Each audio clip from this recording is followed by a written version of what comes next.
कभी कभी जिंदगी में कुछ कन्वर्जेशन होती है जो सिर्फ हमें सुनाई नहीं देती बल्कि हमें बदल देती है। ऐसा ही कन्वर्जेशन होता है जो कभी खत्म नहीं होता बल्कि सिर्फ शुरू होता है। ऐसी बातें जो पहले सिंपलिसिटी लगती है और फिर धीरे धीरे तुम्हारे दिमाग, तुम्हारी सोच, तुम्हारी आइडेंटिटी सब कुछ रीवायर कर देती है। और ऐसा ही कन्वर्जेशन मैंने कल देखा था between Elon Musk and Nikhil Kamat के बीच। दो लोग एक टेबल के दोनों तरफ बैठे थे और बीच में फ्यूचर का पूरा रोड मैप अनफोल्ड हो रहा था। बिल्कुल नॉर्मल सा इंटरव्यू लग रहा था, लेकिन एक्चुअली वो एक क्लास था और हम उसके स्टूडेंट थे। पॉडकास्ट कैजुअली स्टार्ट होता है, कॉफी टेबल, कंफर्टेबल टोन, थोड़ा सा लाफ्टर। लेकिन जैसे ही पहला क्वेश्चन पूछता है, डायरेक्शन ही बदल जाता है। उनका क्वेश्चन सिंपल था, Elon, what is the future of social media? और हम सब सोचते हैं कि आंसर प्रिडिक्टेबल होगा, reel, short, AI filter, algorithm, वो सब जो हर क्रिएटर के दिमाग में घूम रहा होता है। लेकिन इलॉन मस्क एक सेकंड के लिए रुकते हैं, जैसे कि वो वर्ड केयरफुली चूज कर रहे हैं, और फिर वो बोलते हैं, social media will become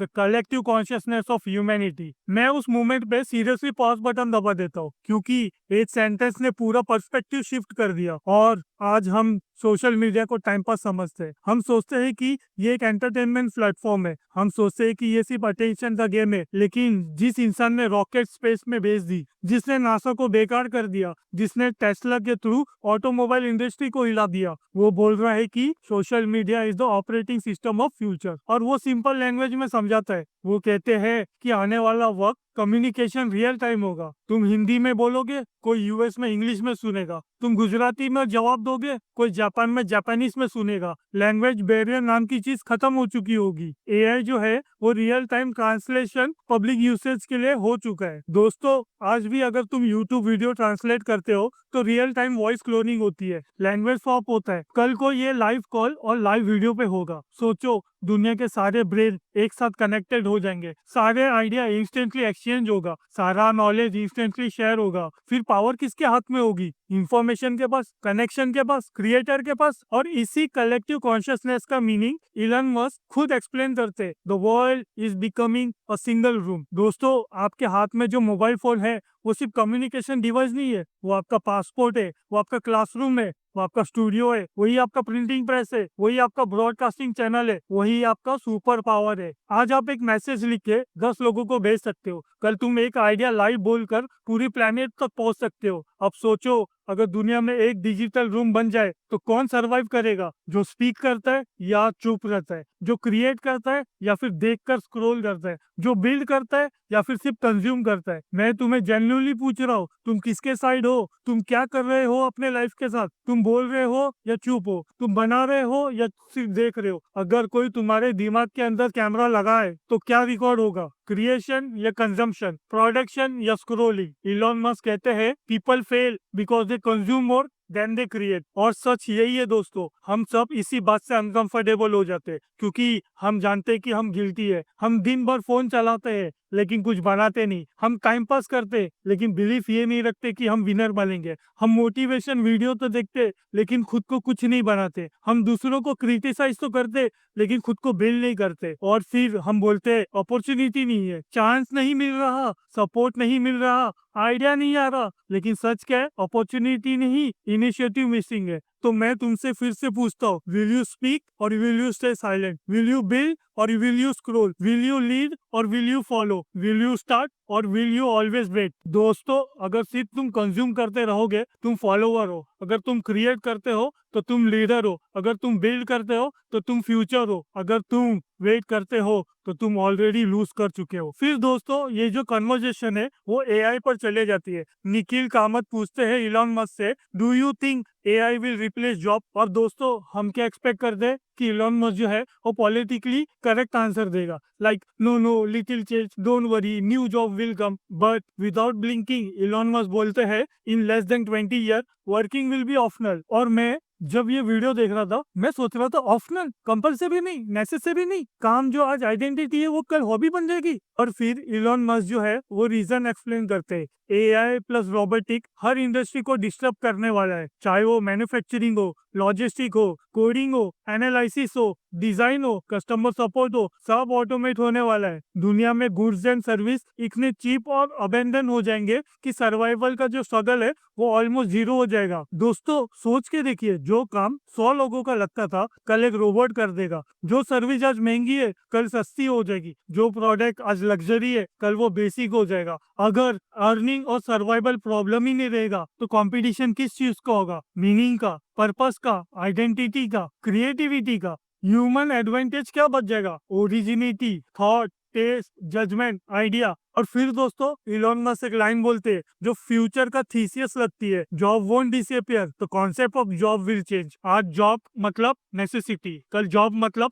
expression. आज जॉब मतलब सर्वाइवल, कल जॉब मतलब पैशन। आज जॉब मतलब रिस्पॉन्सिबिलिटी, कल जॉब मतलब चॉइस। और दोस्तों उस फ्यूचर में जी सिर्फ उनकी होगी जो क्रिएट करता है, जो खुद सोचते हैं, जो इंडिपेंडेंट डिसीजन लेते हैं, जो बिल्ड करते हैं। बाकी सिर्फ स्पेक्टेटर बन जाएंगे, ऑडियंस, कंज्यूमर, साइलेंट क्राउड। तो मैं तुमसे पूछता हूँ, तुम एआई से लड़ने वाले हो या एआई को वेपन बनाने वाले हो? तुम रिस्क से बचने वाले हो या रिस्क को एम्ब्रेस करने वाले हो? तुम सेफ खेलने वाले हो या लाइफ टाइम का बिगेस्ट अपॉर्चुनिटी में जंप करने वाले हो? फिर ये जो कन्वर्जेशन है वो शिफ्ट होता है इंडिया पे। निखिल कामत पूछते हैं, is India ready to lead the world? और इलोन मस्क का आंसर शॉकिंग नहीं था मगर डीपली पावरफुल था। वो बोलते हैं, India has some of the smartest mind in the world. India can lead the world if Indian youth decide to build instead of talk. उस सेंटेंस में दो पार्ट थे, possibility that India can lead, condition if we can build. India के पास population advantage है, young generation है, take adoption fastest है, startup ecosystem भी फास्टेस्ट ग्रोइंग है, डिजिटल पेमेंट ग्लोबली हाईएस्ट है, space success cheapest and most efficient है, और साथ ही साथ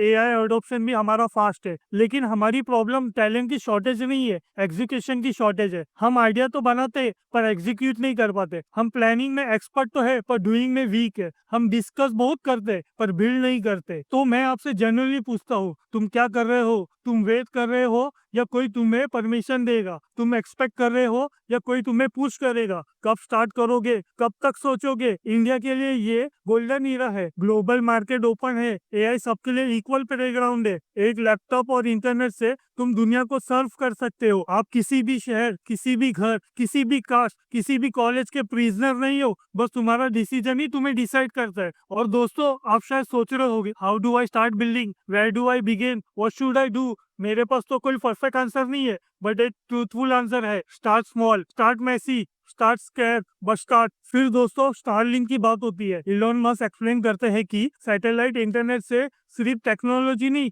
इक्वल एक्सेस का सॉल्यूशन मिलेगा। गांव का लड़का ग्लोबल पे कॉम्पिटिट कर सकता है, रिमोट इंडिया का टैलेंट दुनिया के स्टेज पे आएगा। बैरियर एजुकेशन का नहीं रहेगा, बैरियर इंटरनेट एक्सेस का नहीं रहेगा, बैरियर लैंग्वेज का नहीं रहेगा, और तब रियल कंपटीशन स्टार्ट होगा। आप सोचोगे अगर बिहार के गांव से एक लड़का एआई टूल यूज करके यूएस के क्लाइंट के लिए काम कर सकता है तो फिर एक्सक्यूज का मतलब क्या बचता है?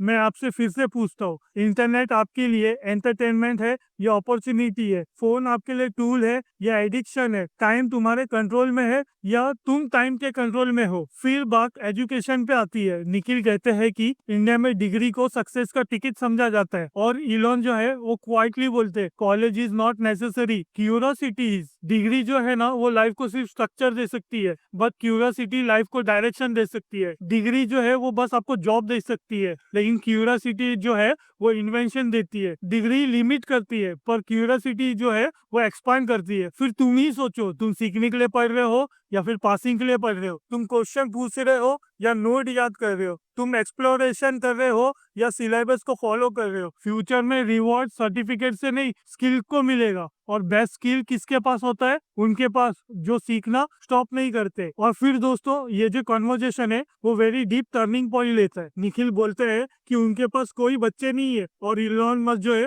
वो एकदम शांत होकर बोलते हैं, you should have a kid, you won't regret it. उस सेंटेंस के अंदर ह्यूमैनिटी का इमोशन था, टेक्नोलॉजी का फ्यूचर स्ट्रॉन्ग था, और हम स्पेस भी कॉन्कर कर रहे, एआई बना रहे, रोबोट भी डेवलप कर रहे, लेकिन इंसान का बेसिक नीड क्या है? Connection, family, legacy, love, purpose जो है वो मशीन से नहीं पर्पस रिलेशनशिप से आता है, पर्पस वैल्यू क्रिएट करने से आता है। फिर दोस्तों पॉडकास्ट के एंड में मेरे अंदर कुछ बदल चुका था। मुझे लग रहा था ये इंटरव्यू एक्चुअली दो लोगों के बीच में नहीं है, ये कन्वर्सेशन उन सब लोगों के बीच अंदर हो रहा है जो जिंदगी में कुछ करना चाहते हैं पर स्टार्ट करने से डरते। इसीलिए मैं आपसे ओपनली एकदम ब्लंट रॉ क्वेश्चन पूछता हूँ, विल यू स्पीक और will you stay silent? Will you build or will you scroll? Will you think or will you just react? Will you create or will you just consume? Will you look for excuse or will you take the responsibility? Will you wait for the right moment or just create the moment? Because अगर तुम सिर्फ consume कर रहे हो तो तुम follower हो, लेकिन अगर तुम क्रिएट कर रहे हो तो आप जो हो वो लीडर हो। अगर तुम बिल्ड कर रहे हो तो आप फ्यूचर हो, अगर आप वेट कर रहे हो तो आप ऑलरेडी लॉस कर चुके हो। दोस्तों आखिर में मैं बस इतना ही कहना चाहता हूँ, ये पॉडकास्ट देखकर मुझे जो सीख मिली वो ये मिली कि फ्यूचर हमारे अगेंस्ट नहीं होता, फ्यूचर हमारे लिए होता है, वो भी स्पेशली डिजाइन किया गया रहता है। फ्यूचर जो होता है वो न्यूट्रल होता है, आउटकम जो होता है ना वो हम डिसाइड करते हैं। एआई जो है वो हमारा जॉब नहीं लेगा, लेकिन एआई को यूज करने वाला जो बंदा रहेगा ना वो जरूर लेगा। सोशल मीडिया आपका टाइम वेस्ट नहीं करेगा, आप खुद करोगे। इंडिया अपॉर्चुनिटी नहीं देगा, आप खुद लोगे। अब दोस्तों सिर्फ एक क्वेश्चन बचा हुआ है, when the world become one room will you be on stage और lost in audience? Choose wisely, because ये मूवमेंट जो है ना वो वापस नहीं आने वाला। जय हिंद, वंदे मातरम।